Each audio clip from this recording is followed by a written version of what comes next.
బాబా దగ్గర ఎప్పుడు జాయిన్ అయినోరా? బాబా ఎవరు? బాబా ఎవరో తెలియదారా? నేను చెప్తాను రా.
యోగి, ఎల్లుండి పని ఏమైంది?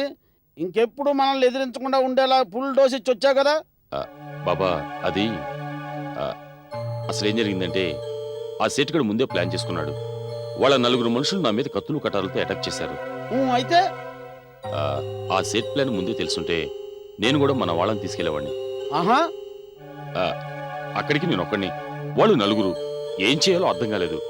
పిరికి బందరా పారిపోయి వచ్చానంటావు అంతేనా?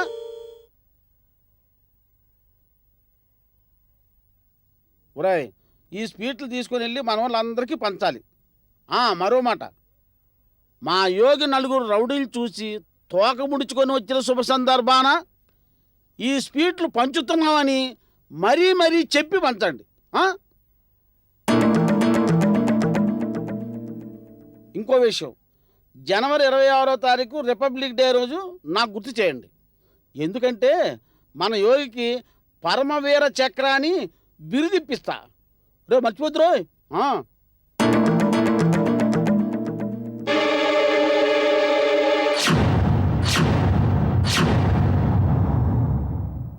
ఏంట్రా అలా చూస్తున్నారు? అర్థం కాలేదా? ధైర్యంగా శత్రువుని ఎదిరించిన వాళ్ళకి అవార్డులు ఇవ్వడం రొటీన్కి భిన్నంగా నేను మన యోగికి అవార్డు ఇప్పిస్తున్నాను.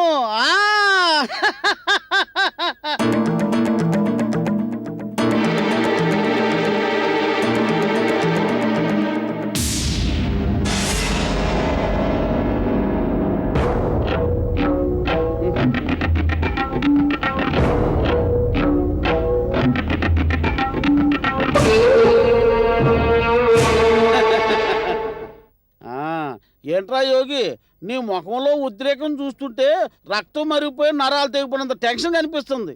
ఈ టెన్షన్ ఏదో అక్కడ చూపించాలరా. నాకు తెలుసు యోగి, నిన్నెవరన్నా సులకం చేస్తే నువ్వు తట్టుకోలేవు. నీకు పని అప్పచెప్తే అది నువ్వు చేసి తీరుతావు. అందుకే యోగి నువ్వు మన గ్యాంగ్లో నెంబర్ 1 అయ్యావు. అటువంటిది ఈరోజు ఎవరో మన ప్లేస్కి వచ్చి మనల్నే బెదిరిస్తే నువ్వు పారిపోయి రావడం చచా.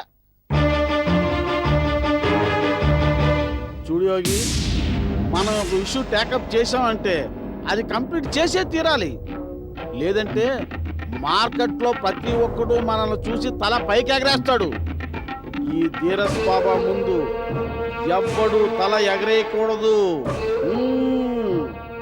బాబా, నాకు మరొక ఛాన్స్ ఇవ్వండి. అడ్డదారులో అతి తెలివిగా అటాక్ చేసిన వాళ్ళని ఈసారి నేను నామరూపాలు లేకుండా చేస్తాను. ఈ యోగి పవర్ ఏంటో చూపిస్తాను. శభాష్ యోగి, శభాష్. వాహ్, యు ఆర్ గ్రేట్ యోగి. నీ పవర్ గురించి నాకు బాగా తెలుసు, కానీ ఆ పవర్ని ఇలాంటి తప్పుడు పనులకు ఉపయోగిస్తావని తెలిసింది ఇప్పుడే. ఆ, అది కదా రాజా. వద్దు, ఇంకేం చెప్పదు. ఎన్నో సంవత్సరాల తర్వాత నిన్ను చూసిన ఆనందాన్ని క్షణాల్లో దూరం చేశావు. ఎన్నో తెలివితేటలు, చదువు సంచులు ఉన్న నువ్వు ఇలాంటి చీకటి దాన్ని వెతుక్కున్నావేంట్రా?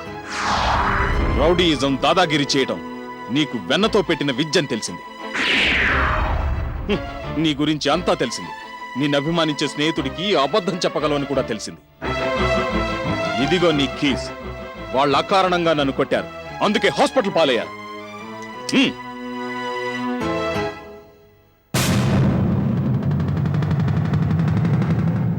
చైతి, ఇదే అనురాగం, ఇదే అనురాగం.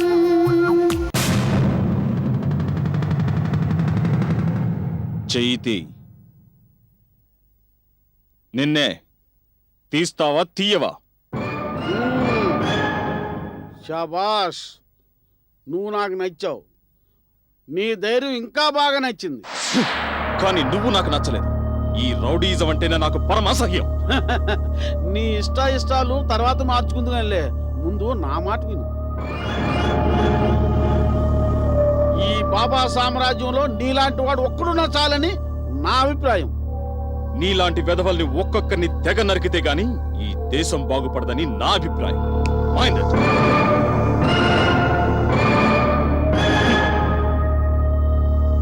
యోగి, బాబా, వాడు రాజా ఆ రాజా నీకేమవుతాడు? నా ఫ్రెండ్. మీ గురించి తెలియక యోగి, చెప్పండి బాబా. ఆ రాజా కావాలి.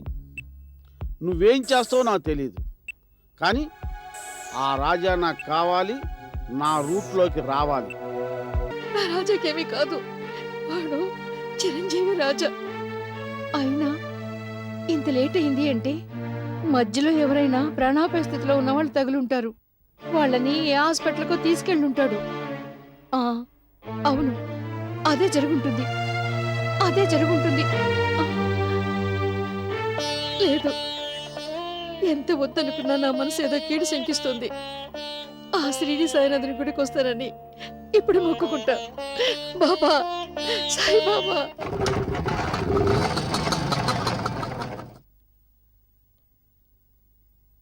ఇదిగోనయ్యా.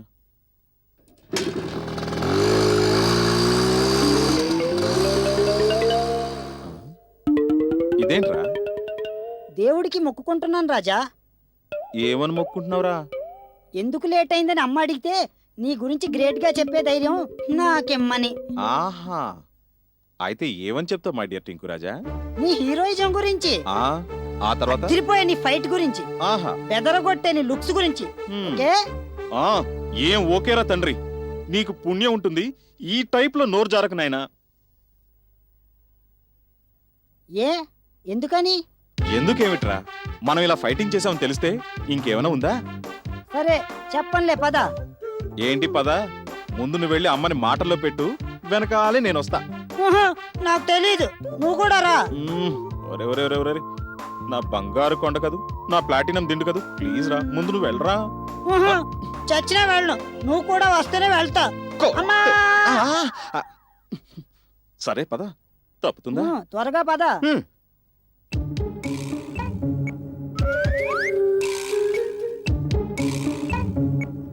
అమ్మయ్యా, అమ్మ గుమ్మం దగ్గర నిలబడి కంగారు పడుతుందని ఎంతో టెన్షన్ పడ్డాను. పర్వాలేదు, మన విషయం మర్చిపోయినట్టుంది. లేదు రాజా, గుమ్మం దగ్గర టెన్షన్ పడడం లేదు అంటే టెన్షన్ రేంజ్ పెరిగి ఆ దేవుడి కాళ్ళ దగ్గర పడి ఉంటుంది. అయ్యి బాబాయ్, అయితే ఈ పాటికి 10 సార్లు షిరిడి వస్తానని మొక్కేసి ఉంటుంది. ఎన్నిసార్లు వస్తానని మొక్కినా మనం పంపించేది ఒక్కసారే కదా రాజా. అంతేనటవా? అంతే.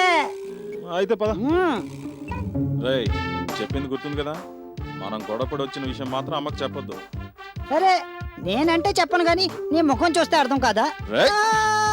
అంటే రోడ్డు మీద వెళ్లే ప్రతి అడ్డమైన వాడితో గొడవ పెట్టుకునే ఫేస్ లో ఉందిరా నాది. నీ ఫేస్కే పేరుకు తగ్గట్టు రాజాల భేషుగ్గా ఉంది. అలా అన్నా బాగుంది. కానీ ఆ మొహమ్మద్ దెబ్బే గొడవ పడ్డం చెప్పేస్తుంది. అది రైటే, ఆ డౌట్ వస్తుంది. నాదొక ఐడియా. నువ్వు ఇంటి దగ్గర కంగారు పడుతుంటావనే టెన్షన్ తో మేము తొందరగా వెళ్ళి వచ్చేయాలని బైక్ ని స్పీడ్ గా డ్రైవ్ చేస్తుంటే సడన్ బ్రేక్ వేయాల్సి వచ్చి ఈ దెబ్బ తగిలిందని చెప్తే. Super idea. అవునవును, ఆ, మీరంత శ్రమ పడక్కర్లేదు, నేనంతా విన్నాను.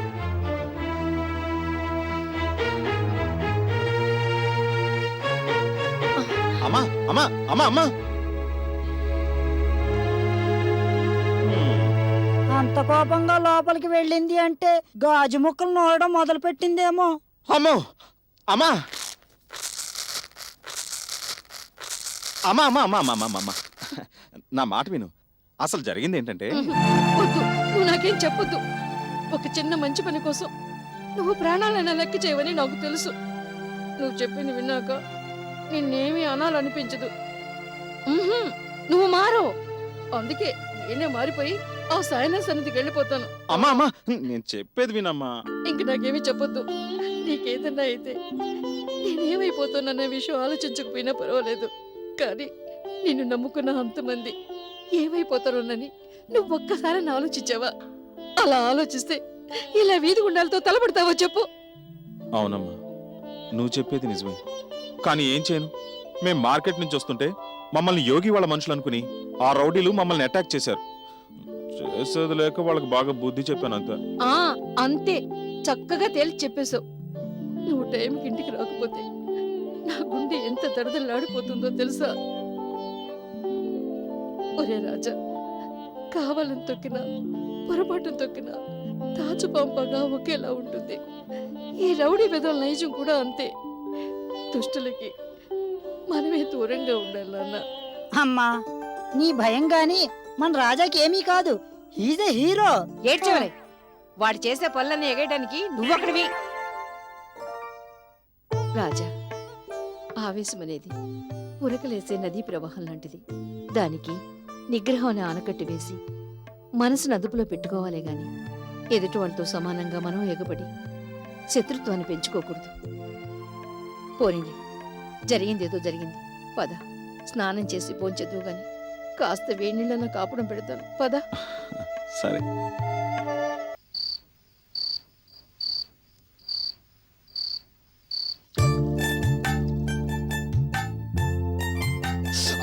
అబ్బా, ఏంటమ్మా కాలుతోంది? అబ్బా ఉండు మరి, వేడివేడిగా కాపడం పెడితేనే నొప్పులన్నీ తగ్గుతాయి. నాకు ఈ నొప్పుల కంటే నువ్వు పెట్టే కాపడమే కష్టంగా ఉంది. చురుక్కుమంటోంది. అంటుంది. ఎందుకందు ఈ తెలివితేటలు ముందుండాల్సింది. డిష్యం అని ఫైటింగ్ చేసినప్పుడు ఏమయ్యాయి తెలివితేటలు? అబ్బా ఊరుకో అమ్మా, నేనేమైనా కావాలని గొడవపడి లేవకు పడుకో. నేనేమైనా కావాలని గొడవపడ్డానేంటి? నా దారి నేను పోతుంటే ఆ యోగేష్ గారు రావడం ఏంటి? వాడు కారులో నేనెక్కడం ఏంటి? ఉన్నట్టుండి వాడు మధ్యలో దిగిపోవడం ఏంటి? వాళ్ళంతా వచ్చి నన్ను కొట్టడం ఏంటి? నా టైం బాలేదు. టైము లేదు, గోంగూర లేదు గాని కళ్ళు మూసుకుని పడుకో. ఉండు, నీళ్లు చల్లారిపోయినట్టున్నాయి, కాస్త వేడి చేసి మళ్ళీ తెస్తాను. చాలే అమ్మా, ఇంకొద్దు. 1కి 4 సార్లు కాపడం పెడితే నొప్పులన్నీ తగ్గిపోతాయి నాన్న. కాసేపు కళ్ళు మూసి పడుకో.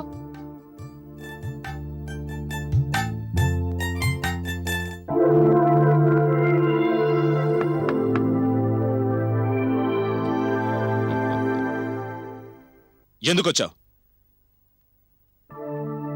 అదేమ్మా రాజా, ఐఎమ్ యువర్ ఫ్రెండ్, అందుకే నిన్ను వెతుకుంటూ వచ్చాను. అంత అవసరం ఏంటో? నీతో కొంచెం మాట్లాడాలి.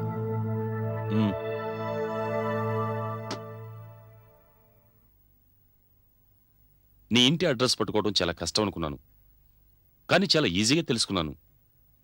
ఈ కాలనీ వాళ్ళకే కాదు, ఈ చుట్టుపక్కల కాలనీ వాళ్ళకు కూడా నువ్వు వెల్ నోటెడ్ అని తెలిసి చాలా ఆనందపడ్డాను. నువ్వా ఓ రాజకీయ నాయకుడు కాదు, ఓ పెద్ద ఆఫీసర్వి కాదు. అయినా కూడా జనంలో ఇంత పేరుందంటే నువ్వేదో పెద్ద ప్యాలెస్లో ఉన్నావు అనుకున్నాను. చూస్తే ఇలా పేరున్న ప్రతివాడికి డబ్బుండాలి, పెద్ద ఇల్లుండాలి, హంగు ఆర్భాటాలుండాలన్న రూలేం లేదుగా. నువ్వు చెప్పింది కరెక్టే, కానీ నీ విషయంలో ఆ రూల్ తిరగబడింది. అంటే అదృష్టం నిన్ను వెతుక్కుంటూ వచ్చింది. అదృష్టమా? అవును, ఇప్పుడు మా ధీరజ్ బాబా నీకా అదృష్టాన్ని కలిగిస్తున్నాడు. ధీరజ్ బాబా అంటే ఎంతో భవిష్యత్తున్న నీలాంటి యువకుల్ని రౌడీలుగా మార్చే ఆ గుండాయనా? అందరికీ అతను గుండానే కావచ్చు, కానీ నాకు మాత్రం దేవుడితో సమానం. ఆహా, అంటే నువ్విప్పుడు ఆ బాబాని సపోర్ట్ చేస్తూ మాట్లాడడానికి అతని మనిషిగా వచ్చావా? హ, నువ్వింకా నా మిత్రుడిగా వచ్చావు అనుకున్నాను. నువ్వు యు ఆర్ రాంగ్ రాజా. నేను మాత్రం నీ మిత్రుడిగానే వచ్చాను. అందుకే బాబా నీతో పెట్టిన ప్రపోజల్ గురించి మాట్లాడటానికి వచ్చాను. ఏంటా ప్రపోజల్? నువ్వు మా బాబాకి రైట్ హ్యాండ్గా ఉండాలి. ఆ నువ్వేమీ మద్దతులు చేయక్కర్లేదు, దొమ్మిలు దౌర్జన్యాలు అస్సలు చేయక్కర్లేదు. నువ్వు చేయాల్సిందల్లా కేవలం మా ధీరజ్ బాబా పక్క నుండి బాబాతో పాటు మందు తాగాలనిపిస్తే తాగు. ఆ మందు అలవాటు లేకపోతే మటన్ పీసులు తింటూ హాయిగా కూర్చో. తర్వాత ఏముంది, సెటిల్మెంట్స్కి వెళ్ళేటప్పుడు మాత్రం కొంచెం మా బాబా పక్కనుండు. ఏదైనా బయటకు వెళ్తే కాస్త వెనకాల అండగా ఉండు. That's all. అంతేనా? అంతే అంటే అంతే అనుకో. కాకపోతే అప్పుడప్పుడు గొడవలు జరిగినప్పుడు మాత్రం కాస్త ధైర్యంగా మాట్లాడాల్సి వస్తుంది. అమ్మో, నేను ధైర్యంగా మాట్లాడగలనంటావా? ఏంటి రాజా, నువ్వేంటి, నీ రేంజ్ ఏంటి? నిన్ను నువ్వు తక్కువ అంచనా వేసుకోవద్దు. మరీ ఈ ఫీల్డ్ కొత్తగా అనిపిస్తే కొంచెం మందు పుచ్చుకో, అంతే. ధైర్యం దానంతట అదే వస్తుంది. అబ్బో, మందులో అంత పవర్ ఉందా? మరేమనుకున్నావు? మందు బాధల్ని మర్చిపోవడానికే కాదు, మనిషిలో ధైర్యాన్ని పెంచుతుంది. అందులో నీలాంటి పవర్ఫుల్ క్యాండిడేట్కి ఆ మందు గనక తోడైందంటే నిన్నెదుర్కొనే మగాడే ఉండడు. అందుకే మా బాబా నిన్ను తన రైట్ హ్యాండ్ గా ఉంచుకోవాలనుకుంటున్నాడు. అంటే మీ బాబా నా మీద చాలా నమ్మకం పెట్టుకున్నట్టున్నాడే. అవును రాజా. ఫర్ ఎగ్జాంపుల్, క్రికెట్ మ్యాచ్ లో సచిన్ టెండూల్కర్ ఆడకపోతే తోటి ప్లేయర్స్ కి కాదు, ఇండియన్స్ అందరికీ భయమే. అదే సచిన్ ఆడితే ఆ ధైర్యమే వేరు. ఇది అంతే. అందుకే మా బాబా నీకీ అవకాశం ఇస్తున్నాడు. చూడు యోగి,